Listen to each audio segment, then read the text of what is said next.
ky'omuntu bwageya oba bwalimba okusiiba inna lillahi wa inna ilaihi raji'una kuba kufudde. Baganda bange twakyogerako ntugamba nti yenjogera ya Aisha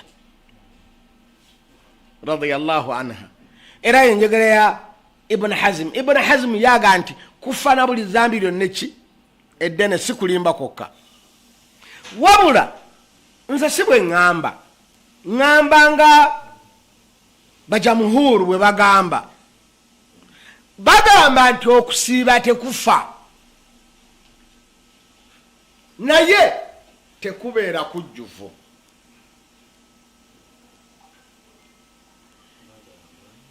Okusiiba tekufa naye tekubeera kujjuvu.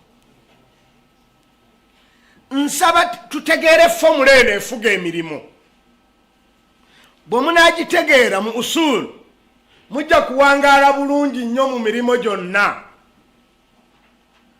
Mu usulul fiqh ekintu ekitta omulimo, munfune bulungi, ekintu ekitta omulimo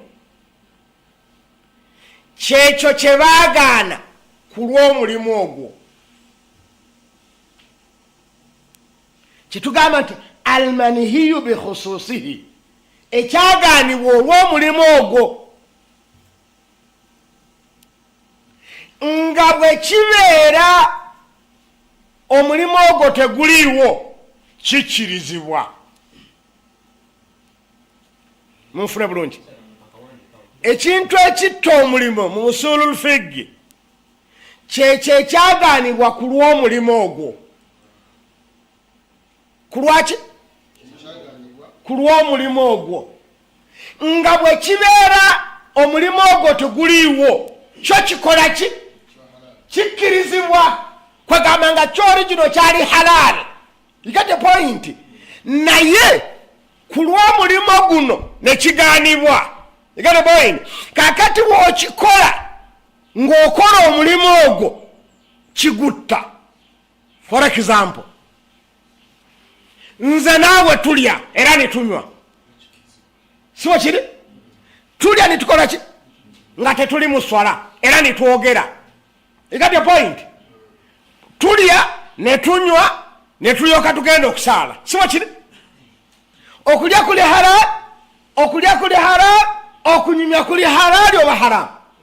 Tulya ne tunywa ebyo na biri halal.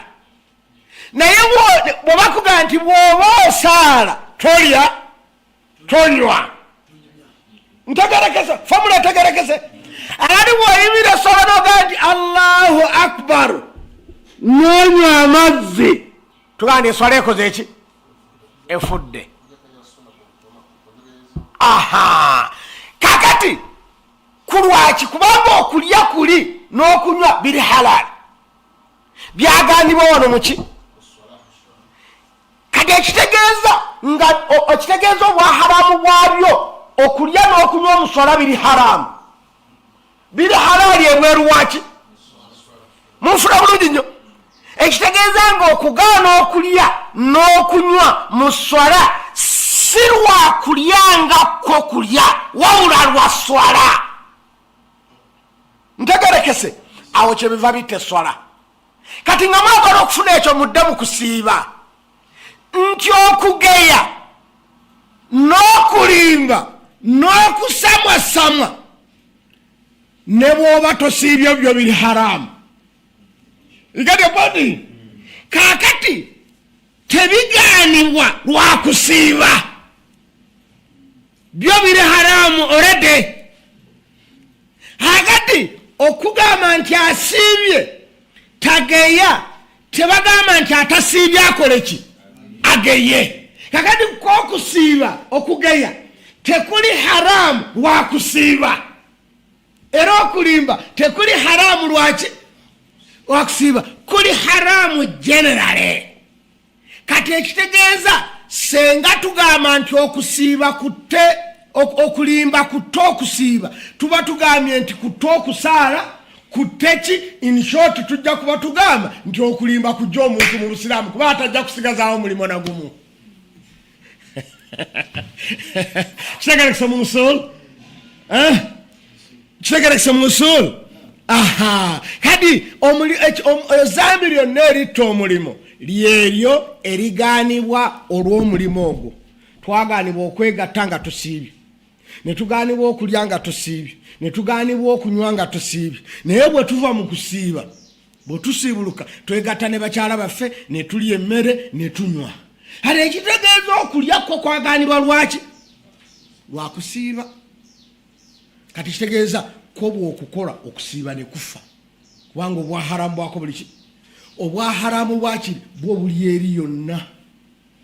Kati kiri ekiri eri yonna kyorede kiri haramu.